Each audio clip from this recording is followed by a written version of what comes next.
আজি মোৰ বাসগৃহত আহি আপোনালোকে উপস্থিত হৈছে।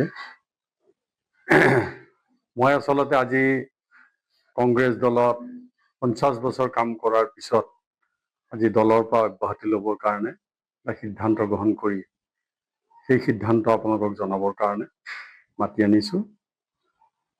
চাওক, দলত মই নিষ্ঠাৰে আৰু সততাৰে 1976 চনৰ পৰা কাম কৰি আছোঁ।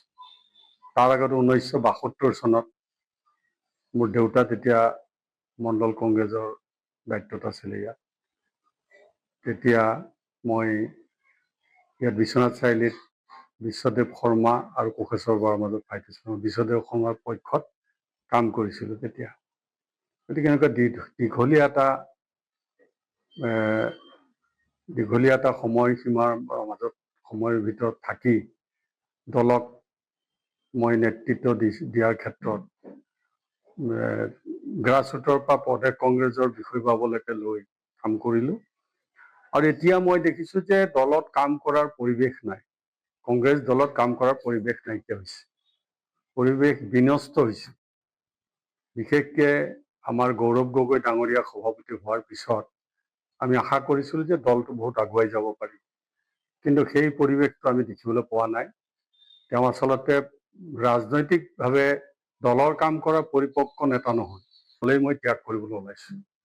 আজি মই পদত্যাগ পত্ৰ দিছোঁ। অলপ আগতে মই আমাৰ সৰ্বভাৰতীয় সাধাৰণ সম্পাদক অসমৰ ইনচাৰ্জ জিতেন্দ্ৰ সিং ডাঙৰীয়ালৈ মই মোৰ পদত্যাগ পত্ৰ প্ৰেৰণ কৰিছোঁ। যিহেতুকে মই দলৰ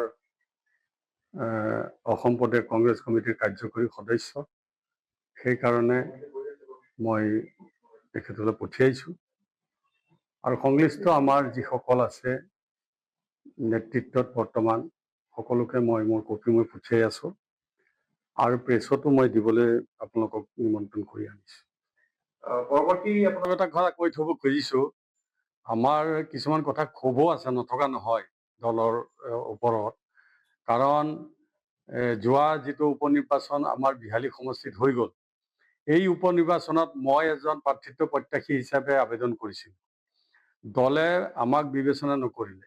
নেতৃত্বত তেতিয়া ভূপেন বৰা আছিলে ঠিক, কিন্তু 5খন কমিটি বনাই দিছিল অসমত। আৰু আমাৰ বিহালী সমষ্টিৰ কাৰণে প্ৰাৰ্থিত্ব চিলেকশ্যনৰ দায়িত্ব গৌৰৱ গগৈ ডাঙৰীয়াৰ ওপৰত আছিলে। আৰু তেখেতে কি কৰিছিলে যে এজন কেণ্ডিডেট বিজেপিৰ পৰা অহা, তেওঁ কংগ্ৰেছ দলত যোগদান নকৰা প্ৰাৰ্থী তেওঁক টিকট দিছে। তেওঁ মোৰ ওচৰলৈ আহিছিলে, মোক কৈছে যে মই জইন কৰিম তেতিয়াহে মোক যদি টিকট দিয়ে। তাৰমানে টিকট আগত লৈ পেলাই তেওঁ জইন কৰিছে। গতিকে এইটো নীতি আদৰ্শ কংগ্ৰেছৰ আছে নেকি? ভাৰতবৰ্ষত কোনো এটা জেগা নাই য'ত আগত টিকট তাৰপিছত কংগ্ৰেছত জইন কৰিছে। তেনেকুৱা এটা দলত বহুত সহ্য কৰি আজি ইমান দিন মই এই বাই ইলেকশ্যনৰ পিছত এটা বছৰ পাৰ কৰিলোঁ।